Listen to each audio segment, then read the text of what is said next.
Welcome back to Gamer, the partner interview show here on TGN. My name is Cromar, and today I am joined by TradeMarkdKill. Say hello and introduce yourself, TradeMarkdKill.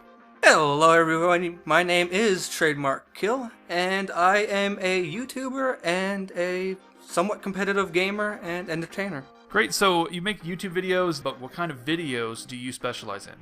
I very much like to consider myself a specialist in giving you information while being entertaining, and as I said, I'd like to make people laugh, and that's kind of what I really enjoy doing, so entertaining guides is a good way to put it. Okay, well, making guides and making them both informative and entertaining is really difficult, so over time, how have you improved your channel to better do that? Basically, the biggest thing that I've actually done and invested in is I invested in an Alienware X51. It's a $1,000 computer, and that helps me, run the game at the highest possible frames. It helps me render faster. It helps me be able to do editing a lot easier. All right, so investing in hardware makes a huge difference. Yes. There's a lot more things I'd like, but, that comes with time. Yeah, it's expensive.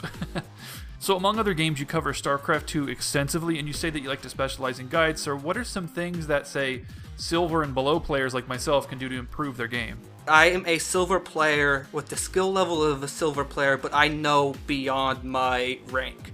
I'm a player that knows but has trouble executing. And basically what a lot of StarCraft players don't realize is that small things like the smallest time being supply blocked, or floating too much money where it could be spent in other places is very bad for your play. So making sure you get up expansions or production facilities, or if you're playing Zerg and hitting your larva injects, basic things like that you may think is not that important, but really is. So it sounds like macro is the key, really. Yeah. Zealots are actually just going to melt because there's nothing behind them. And now he's going to have to pull back and regroup. And now these are practically perfect MLG force fields. Cutting the army. I have a couple Marines stuck on one side, others stuck on another, more stuck on another. Those are perfect. And now these things are all out of range of his units. And pretty much out of range of everything, except one thing. When you can't hit his buildings. I take out his forge, which is going to be huge and stopping him from continue upgrading. And now he's just melting because his stalkers weren't in the beginning of the fight. So for StarCraft 2, you'd recommend that people focus on improving their macro to improve. You also play a lot of Dota 2, though, and Dota is a much more micro-intensive game. In that case, would you consider yourself more casual or more serious? That's a tough one. I enjoy gaming. This is not something I just do and laugh about. This is something I study. When it comes to that, I guess I'm a lot more hardcore, and that's the way I've always been, so it's kind of just been natural for me to improve at it, even if it's a small game. Okay, and that includes really difficult games like Dota 2, for example. I prefer the team-oriented style of Dota, so if we just stick to micro and macro, it's definitely StarCraft 2, but if we go into something coordinating a team or any sort of multiple-person game, it's definitely Dota. Beyond a shadow of a doubt. Oh, wait, they might. Next bomb! Next bomb! Melting. And he got melted. They're gonna go down again. They won't get the kill either on Silencer. Slow. And that's another lost team fight. So speaking of coordinating a team, another game that you play is WoW. You play World of Warcraft, although you've recently decided to suspend coverage. World of Warcraft, you focus on raiding, and raiding is, of course, organizing a huge team into very specific roles. So I'm just curious, why did you suspend your WoW series, and are you planning on coming back in the future? So the issue I'm having with WoW right now is it's not that I'm not finding, people to play with or anything like that. It's just that I'm not finding what I want. I'm looking for a guild that raids 25-man style. That's what I'm looking for. But with Cataclysm, when they combined the lockouts, it kind of killed 25-man when 10-man's so much easier to do because you need less people, mechanics are easier to deal with. Basically, the idea is I want to suspend my account currently.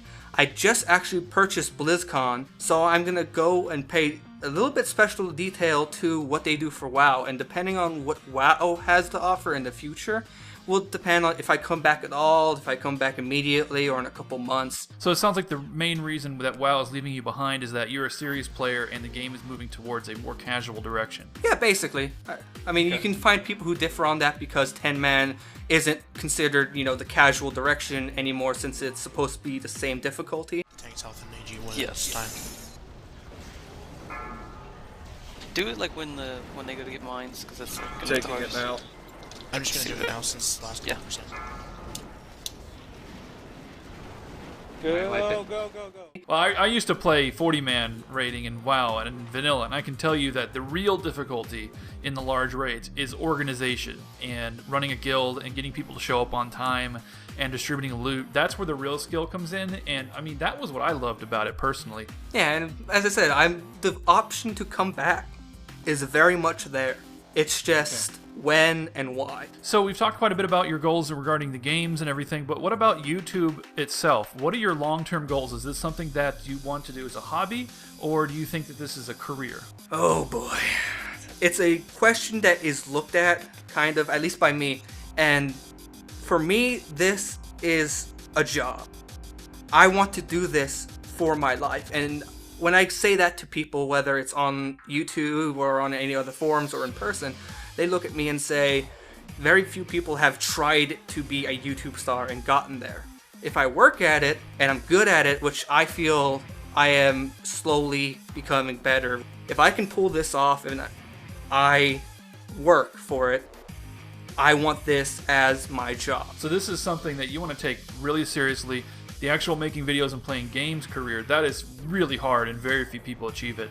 But if you're serious about it and you put in a lot of time and keep improving, it is definitely something that's possible. If there is anyone listening that wants to do the same thing I'm doing, which is make this a full-time job, have a backup plan. Have something that if this fails, which it may, don't take anything for granted. Even if I do get 10, 100,000 subscribers or how many ever number, something can still backfire and I lose that.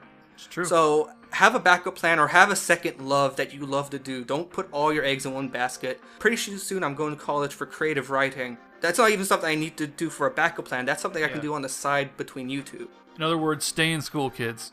Basically, yeah. Okay, great. Well, thank you very much, TradeMarkdKill, for joining me. It's been great, and I'll see everybody on the next episode of Gamer to Gamer. TradeMarkdKill's out. Peace.